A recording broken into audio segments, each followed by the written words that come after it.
शुरुआत करते हैं आम खबर के साथ। बिहार में अपराधियों का हौसला 7वें आसमान पर पहुंच गया है। बिहार के सहरसा में कुरकुरे बेचने वाले मुस्लिम शख्स को अपराधियों ने खुलेआम गोली मार दी। बेखौफ अपराधियों ने लूटपाट के दौरान कुरकुरे बेचने वाले मोहम्मद मुजाहिद को दोनों पैर में गोली मारकर बुरी तरह से जख्मी कर दिया। बदमाशों ने इस वारदात को सहरसा जिले के बलवाहट थाना इलाके के सरोजा करुआ मंदिर के नजदीक अंजाम दिया। मुतासिर मोहम्मद मुजाहिद सीटानाबाद मोहल्ले का रहने वाला है। वारदात के संबंध में बताया जाता है कि पीड़ित फेरी वाला मोहम्मद मुजाहिद हर दिन इसी तरह अपने बाइक से कुरकुरे, बिस्किट और चॉकलेट लेकर दुकान बेचने के लिए निकलता था। इसी कड़ी में करुआ मंदिर के नजदीक पहले से घात लगाए 2 से 3 अपराधी उनसे लूटपाट करने लगे, जिसकी मुखालफत करने पर अपराधियों ने गोली मार दी। मीडिया रिपोर्ट्स के मुताबिक अपराधियों ने मुतासिर मोहम्मद मुजाहिद को दोनों पैरों में गोली मारी। इधर घटना की सूचना मिलने के बाद मौके पर पहुंची पुलिस मामले की छानबीन करते हुए अपराधियों की तलाश में जुट गई है। वहीं लोगों में इस वारदात को लेकर गुस्सा है। इससे पहले मधुबनी और कटिहार में भी मॉब लिंचिंग की वारदात पेश आ चुकी है।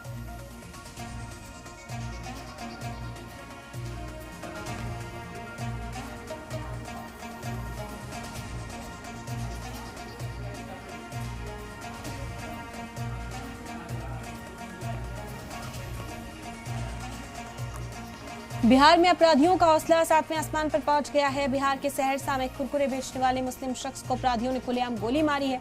आपको बता दें कि बेखौफ अपराधियों ने लूटपाट के दौरान कुरकुरे बेचने वाले मोहम्मद मुजाहिद के दोनों पैरों में गोली मार दी है। मोहम्मद मुजाहिद रोज की तरह अपना सामान बेचने के लिए दुकान जाने के लिए घर से निकले थे। उसी वक्त घात लगाए बैठे इन लुटेरों ने इनके साथ इस वारदात को अंजाम दिया है, जिसके बाद से अब कानून निजाम पर भी बड़े सवाल उठ रहे हैं। ज्यादा जानकारी हासिल करते हैं रंजन कुमार में नुमाइंदा जुड़ रहे इस वक्त कटिहार से हमारे साथ। रंजन, आपका रुख करेंगे पूरी वारदात। पहले आपसे जानना चाहेंगे, क्या लूटपाट का इरादा था या इसे दूसरे एंगल से भी देखा जा रहा है? कैसे तफ्तीश इस मामले की जा रही है इस वक्त? नमस्ते इरम, कटिहार से मैं रंजन कुमार हूं और ये मामला कटिहार का है, जो कटिहार के पश्चिमी भाग में जहां पर कि समेली नाम से प्रखंड है, उसी प्रखंड के अंतर्गत पोठिया थाना क्षेत्र का है। ये जो मामला है 11 जनवरी शाम 5 बजे का है और इस मामले में मोहम्मद अकबल हुसैन जो फेरी का काम करता था, चूंकि इस इलाके में शेरशाहवादी बिरादरी के बहुत लोग रहते हैं। शेरशाहवादी उन्हें कहते हैं जो वर्षों पूर्व कभी बांग्लादेश से यहाँ कहते हैं कि लोग यहाँ माइग्रेट किए होंगे, उनका जो है, लेकिन उनका मूल रूप से कई पुश्त यहाँ पर है। तो वो चूंकि भाषी उनका बंगला टोन है, बंगला टोन होने के कारण से उनका रोज आना जाना फेरी के लिए वो आते जाते थे। जो पुराने फटे जो माल है, टूटे फूटे माल, वो खरीदने के लिए आते थे और नया माल वहां देते थे। इसी क्रम में ये समेली प्रखंड के चकला मौला नगर में ये आए थे और जहां पर पोठिया थाना क्षेत्र ये कहलाता है, जहां पर कि इन्होंने इनके साथ कुछ अज्ञात लोगों ने जो साइकिल से और डंडा मार के मारपीट करने लगे और कहने लगे कि तुम बांग्लादेशी लोग यहाँ पर क्यों आते हो। चूंकि भ्रम की स्थिति यह हो जाती है कि कटिहार से जो बांग्लादेश का सीमा है वो बहुत नजदीक है। राधिकापुर जो ट्रेन जाती है वो वहां पर उनसे नजदीक है और बंगला टोन होने के कारण से, चूंकि स्थानीय स्तर पर इनकी बहुत शेरशाहवादी बिरादरी है। जी रंजन, ठीक है, फिर आपका रुख करेंगे। आप बने रहे हमारे साथ। इस वक्त खबर में बताना चाहेंगे, बिहार के अपराधियों का हौसला 7वें आसमान पर इस वक्त पहुंचता हुआ नजर आ रहा है। और रंजन, जिस तरह से हमारे नुमाइंदा इस वक्त हालात को बयां कर रहे हैं कि इनका ताल्लुक क्योंकि कुछ पुश्तों से, कुछ पीढ़ियों से बांग्लादेशी बताया जाता है, इस वजह से लोग इनसे इस तरह का सलूक करते हुए नजर आए। वो घात लगाकर बैठे थे कई रोज से। इनके बांग्ला जबान होने की वजह से भी इन्हें निशाना बनाया जा रहा है। बिहार के अंदर हमने देखा कि कम्युनिटी से ताल्लुक रखने की वजह से इससे पहले भी 2 मामले मॉब लिंचिंग के हाल फिलहाल में सामने आए हैं, जहां इतनी बेरहमी दिखाई गई कि 2 लोगों की जान चली गई है। और अब ये तीसरा मामला है जिसने फिक्र को और ज्यादा बढ़ा दिया है। जी रंजन, आपकी बात मुकम्मल तौर पर सुनेंगे, बताइए। मामला इरम, जो ये मामला है 11 जनवरी शाम 5 बजे का है। चूंकि इस इलाके में शेरशाहवादी बिरादरी के लोग होते हैं। शेरशाहवादी उन्हें कहते हैं जो मुस्लिम उर्दू के साथ मैथिली भाषा में टोन पर वो बंगला भाषा के टोन पर वो बात करते हैं।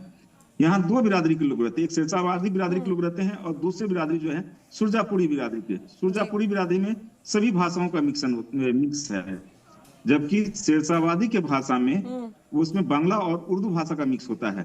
तो यहाँ ये जो मामला दर्ज हुआ है, ये पुड़िया थाना में दर्ज हुआ है। 13/1 को दर्ज हुआ, 13 जनवरी को ये मामला दर्ज हुआ। घटना 11 जनवरी का है। चूंकि तुरंत इस पर एसडीपीओ जो 2 है कटिहार 2 रंजन कुमार सिंह, तुरंत मामला को संज्ञान लेते हुए जैसे उनकी जानकारी आई घटनास्थल पर गए और छानबीन किया, और उसके बाद ये मामला दर्ज हुआ है। फिर पुलिस अधीक्षक शिखर चौधरी ने इस मामले को देखते हुए इस पर संज्ञान लिया है और मामले पर जांच कर रहे हैं। और तो रंजन, क्या बताया जा रहा है, क्या किसी तरह की दुश्मनी थी या नापसंद करते थे, कोई रंजिश पुराने वक्त से चली आ रही थी, या बस नफरत के तहत इस कार्रवाई को अंजाम दे दिया कि वो वहां से ताल्लुक रखते थे और ये लोग जो है उस बात को जानते थे, इस वजह से उन्हें निशाना बनाया गया है? क्या बताया जा रहा है इस पर? नहीं, पहले ऐसा कभी मामला इस तरह का नहीं आया है। चूंकि अभी लगता है कि बांग्लादेश में जो इस तरह से हिंदुओं की हत्या की बात हो रही है, तो उसी से ये मामला कहीं ना कहीं प्रतीत हो सकता है। लेकिन अभी चूंकि अज्ञात व्यक्ति के विरुद्ध में केस दर्ज की गई है, जब तक पुलिस की पकड़ में नहीं आता है अज्ञात व्यक्ति जो इस पर हमला करने वाले हैं, तब तक किसी भी तरह से कोई निष्कर्ष पर बात हम लोग नहीं ला सकते हैं कि क्या हो सकता है, क्या था मामला।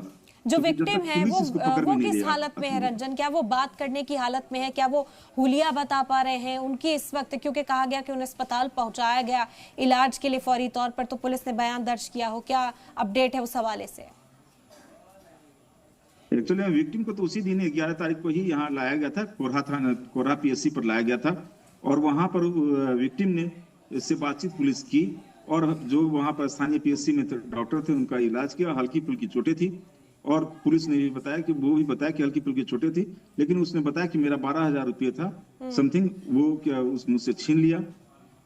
पुलिस ने भी वहां धारा 126 2 के तहत में 115 और 301(2) के तहत में केस दर्ज की है, और मामले की छानबीन की जा रही है। तो रंजन, गोली लगने की बात सामने आ रही थी कि पैर में गोली भी मारी गई, शूट किया गया, क्या जानकारी है उस हवाले से? क्या इस तरह का हमला किया गया है इस शख्स पर?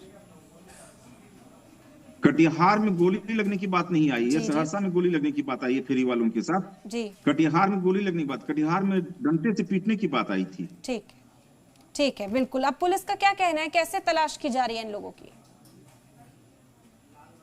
स्वयं पुलिस अधीक्षक शिखर चौधरी जो कटिहार के युवा पुलिस कप्तान है, उन्होंने इस मामले को गंभीरता से लिया है, और इस पर अज्ञात लोगों के खिलाफ जो है केस दर्ज करने के बाद ये उनके साथ में जांच जारी है। हालांकि जब ये घटना हुई थी तो स्थानीय महिलाओं ने इनका खूब विरोध किया था, जो अज्ञात हमलावर थे उसका खूब विरोध किया था, क्योंकि वो उनका रोज आना जाना था, उस इलाके से रोटी बेटी का संबंध था। तो इसीलिए इस तरह की घटनाएं यहाँ पर पहली बार हुई है। इसको इस नजर से भी देखा जाए कि ये जान के भी किया जा सकता है, या किसी अंदेशा फैलाने के लिए भी किया जा सकता है, और या कोई और अज्ञात कारण या पैसे छीनने का भी मूल रूप से हो सकता है। इस तरह की बातें आ सकती है। ठीक है, बेहद शुक्रिया आपका तमाम जानकारी फिलहाल हम तक पहुंचाने के लिए।